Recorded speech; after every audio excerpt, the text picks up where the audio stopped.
To the execution of Ernest Johnson. Democrats are looking to raise the debt ceiling, but Republicans are saying not so fast. I'm Skyler Henry on Capitol Hill with the move Democrats have in their back pockets as time is running out.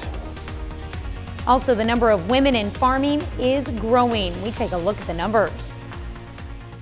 The 4 states' most watched news starts now. A Missouri man convicted of robbing a gas station and murdering 3 clerks nearly 3 decades ago is put to death by lethal injection.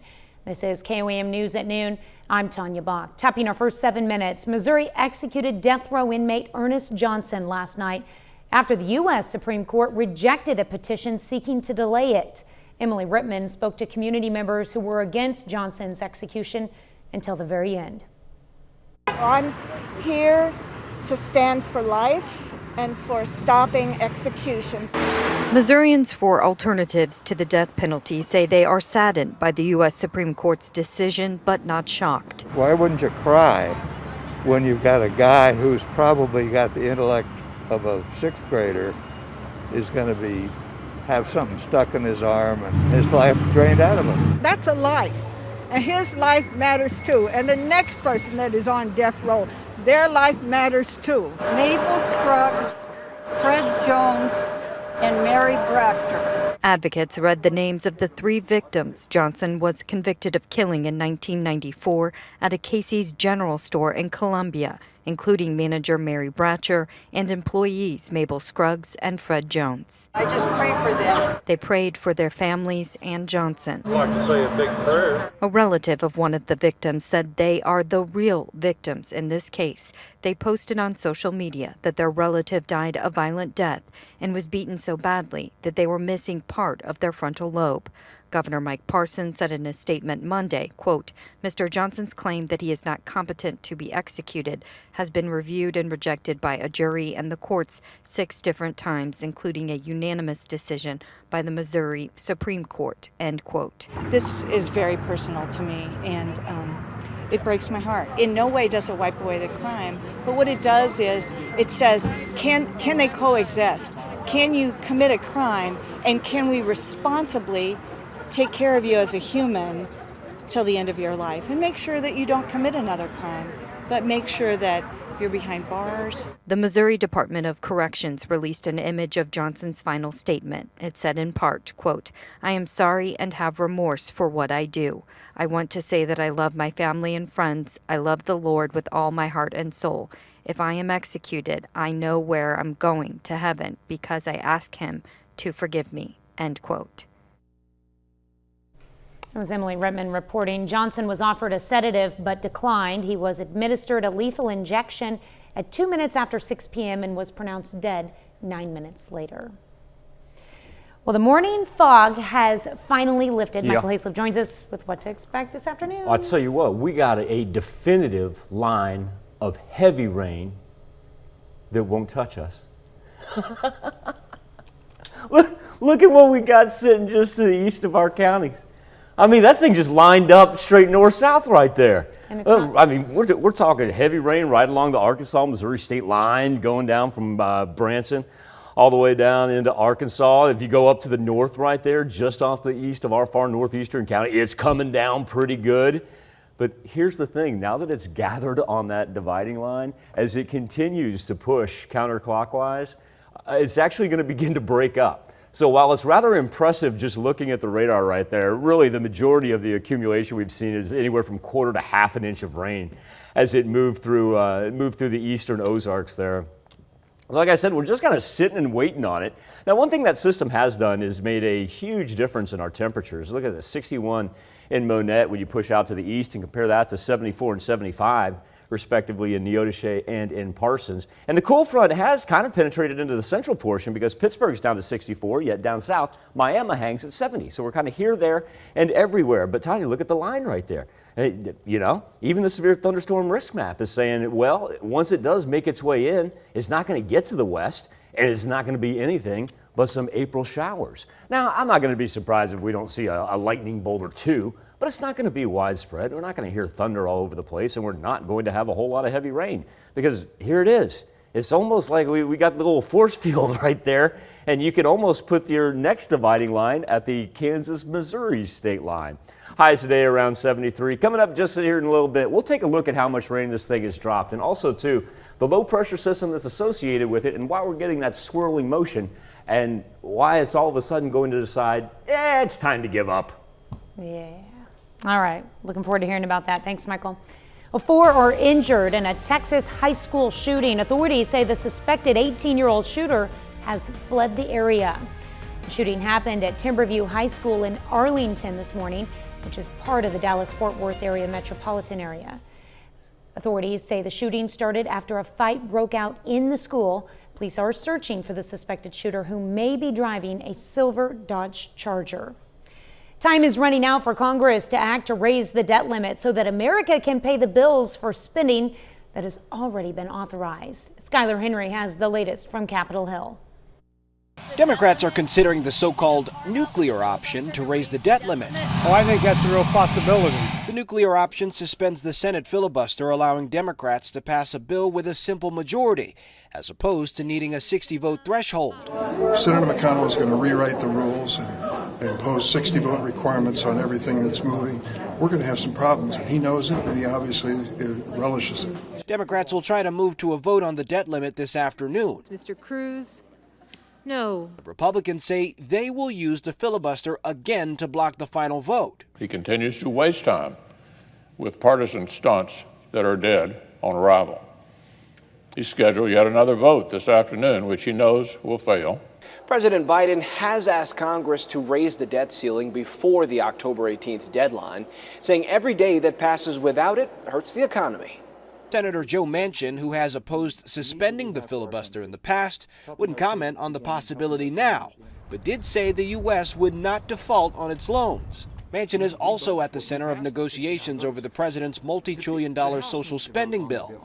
He opposed the $3.5 trillion price tag, but he may be open to the president's counteroffer of roughly $2 trillion. I'm not ruling anything out, but the bottom line is I want to make sure that we're strategic and do the right job. A new poll shows 57% of those surveyed say they support the social spending bill, even at the higher $3.5 trillion price tag. Skylar Henry, CBS News, Capitol Hill. That's a look at today's top stories and weather in our first 7 minutes. Up next on KOAM News at Noon. Women in agriculture make less money than men and are less likely to own farms, but that's starting to change. I'm Michael George with some women farmers fighting to close the gender gap. And later, we're making a Greek Isles roasted chicken in the Mr. Food Test Kitchen. They're the ones who grow the food that goes on our dinner table every night. But among America's farmers, women don't always get the same opportunities as men. Michael George spoke with farmers who were fighting the gender gap.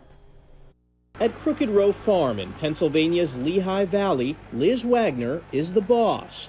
But when she started out 9 years ago, not everyone in the agriculture industry took her seriously. Sometimes it's hard when somebody comes in and wants to buy something and they are a little dubious when you say, I grew this, or this is my farm. People ask me where my husband is a lot. The most recent federal data counted more women in agriculture than ever before. 1.2 million female producers in 2017, up 27% from 2012. But only 19% make $50,000 or more, compared to 26% for male-run farms. Angie Carter is a sociologist working with the Women Food and Agriculture Network. When we talk about the gender gap in agriculture, we're talking about the ways that women and non-binary people have been systematically excluded from everything from agricultural loans to access to land. Carter says part of the solution is having women in ownership and agricultural policy roles, and for women farmers to network. Eggplants, pepper. Mei Shang moved to Pennsylvania from China and started Wonder Garden Organic Farm. Did you have support from other women in farming? A lot. They introduced me to more people and let me know this land is available. What do you have, patty pan? At Crooked Row, Wagner is proud to employ mostly women. It just happened to work out that way, but I do think women who want to learn about agriculture gravitate toward other women who are doing it because they feel more comfortable. A growing number of women farmers working to close the gender gap. Michael George, CBS News, Lehigh Valley, Pennsylvania. In 2011, the USDA agreed to offer $1.3 billion to women and Hispanic farmers who say they were discriminated against over farm loans. Still to come on the KOAM News at Noon, Mr. Food. If you have an air fryer and still haven't used it for anything more than cooking frozen French fries, then you're in for a treat. Today's recipe is a real game changer. First, Michael Hayslip returns with your complete forecast. First came the fog, then later on is going to come the rain, and here at the noon hour we find ourselves right in between the two, and the only thing over 7th and Rangeline right now is a whole bunch of cloud cover. We're not going to see much sunshine today, but at least for the time being it is calm and cool, if you want to say. 65 degrees right now, thanks in part to that north wind, and also that system out to the east has brought in some cooler weather. And there it is. Like I said, it really hasn't intruded upon many of our counties as of yet, just barely making its way into the eastern part of southwest Missouri. Now remember, this is going to be one of those that works east to west, not the traditional west to east. This one's going to go east to west. And while we see that band of good north-south rain even turning orange down there in central Arkansas, if we talk about how much rain is thrown down, it's really not that impressive when we talk about the numbers. See that light blue right there? Well, that's going to equivocate to about 0.6 of an inch. Now the green that we see riding the Missouri-Arkansas state line, that is more than an inch of rain. And then up there on 44 in between Springfield and Rolla, about 0.7 of an inch. But this thing is continuing to break up as it gets closer to us, so I really think our totals are going to be between 1/4 and about 3/4 of an inch, and at that point it's going to be isolated as it is. It is not going to be widespread rain. The temperatures, quite a difference here from west to east as well, because out in the west we've still got 74 in Neodesha. Parsons, our high spot, right now it's 75, while Monette, waiting for the rain, sits only at 61. Now earlier this morning, because we were able to avoid any of those 40-degree marks, we were looking at increases of anywhere from, say, 8 to 13 degrees. An increase of 8 to 13 degrees. Tell you what, that cloud cover makes a big difference right there. It compares to where we were here at 12:16 on a Tuesday, and we're back down into the negative numbers. As a matter of fact, as low as another 8-degree drop. So if you wanted to throw those two together right there, that'd be about a 21-degree swing as far as what we've seen in the morning to what we're seeing right now.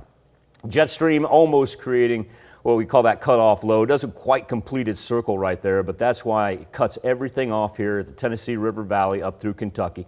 Takes this system and moves it toward us and allows everything coming off of the Gulf Coast to proceed up the mid-Atlantic. As a matter of fact, they're going to be the ones anticipating some severe thunderstorm activity right there indicated in yellow. Also, got a chance for some pretty good flooding in the deep south today into tomorrow. Let's take a run down to the tropics real fast. Check out this disorganized thing that it won't stay together, and that's a good thing. Here it is. It's making a good headway toward the mid-Atlantic right there, that northward track that it's moving on. But as long as it doesn't come together, we can probably avoid it becoming a named storm. Cloud cover sticks around all day. We'll have to wait till tomorrow until we see any sunshine. Let's talk about our rain as it gets into the later afternoon hours. There it is, swirling through, and still going to say, Tanya, we're going to anticipate 9 to 10 p.m. by the time it's done. And not one of those that we need to worry about, torrential rainfall in the dark or anything like that. And then as we get through Thursday into Friday, we know what's headed our way then. Just a whole lot of sunshine. You'll notice the clouds drop in from the northwest.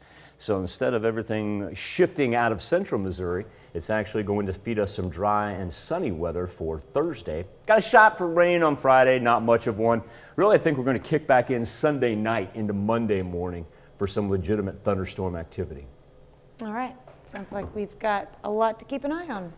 Yeah, I'm shaping up to be a nice weekend. We knew it's going to be hot. We haven't changed that at all.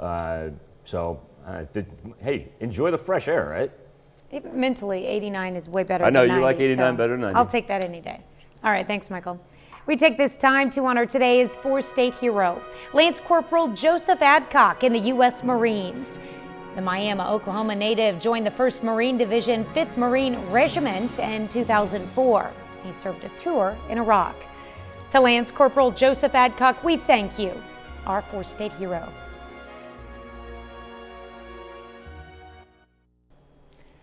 Well, today we're making a fantastic air fryer recipe that tastes just like a vacation. Howard shows us how to make Greek Isles roasted chicken in the Mr. Food Test Kitchen. If you have an air fryer, you're either in love with it or you bought it and haven't used it for cooking anything more than frozen French fries. And if you don't have one, what the heck are you waiting for? Air fryers are one of the fastest growing kitchen appliances on the market. In fact, here in the Test Kitchen, we use ours to make everything from freshly baked cookies to crispy chicken wings. Today, I'm going to show you how to make a Greek-inspired main dish recipe from our latest air fryer cookbook. Here we have some boneless, skinless chicken thighs that we marinated in a mixture we made by combining some olive oil, lemon juice, garlic, oregano, and a little salt and pepper. Now, we place the chicken in an air fryer and set the timer. As it cooks, the hot air swirls around the chicken, browning the outside while keeping the inside super juicy. Once it's done, we finish it with some sliced Greek olives and crumbled feta. Not only is this fast, but like with all recipes cooked in the air fryer, you can place the basket in the dishwasher, so cleanup's a breeze. The recipe for our Greek Isles roasted chicken is online now, just in time for dinner this week. I'm Howard in the Mr. Food Test Kitchen, where today we found an easy air-fried way for you to say, ooh, it's so good. Well, you can find this recipe along with a lot more good food from the Mr. Food Test Kitchen online. Just go to our website at KOAMnewsnow.com. Here's a look at our 4-state market prices.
While the rain continues to sit off to the east, it will break up as it kind of whirls to the 4 states for the afternoon and evening hours. Then we're going to clear off on Thursday, get a little sunshine. We're not going to see much sunshine today. Get a little sunshine for tomorrow and begin our jaunt up to the high 80s for the weekend. All right, well, coming up tonight at 5, October is Breast Cancer Awareness Month, and experts and patients want to get the message out to young women. Your lack of family history, good health, even your young age does not make you immune to breast cancer. We'll have more on the push for awareness in Health Watch. Plus, concerns over COVID out-of-pocket cost. A local insurance agent talks about potential policy changes for those who remain unvaccinated. And it's Fire Prevention Week, and East Newton students learn about fire safety with the Stella Fire Department. Join us for those stories and much more tonight on the KOAM News at 5. I want to thank you all for joining us here on the KOAM News at noon. Tanya and I will see you again tomorrow morning. And the rest of the team will see you right back here at 5 o'clock.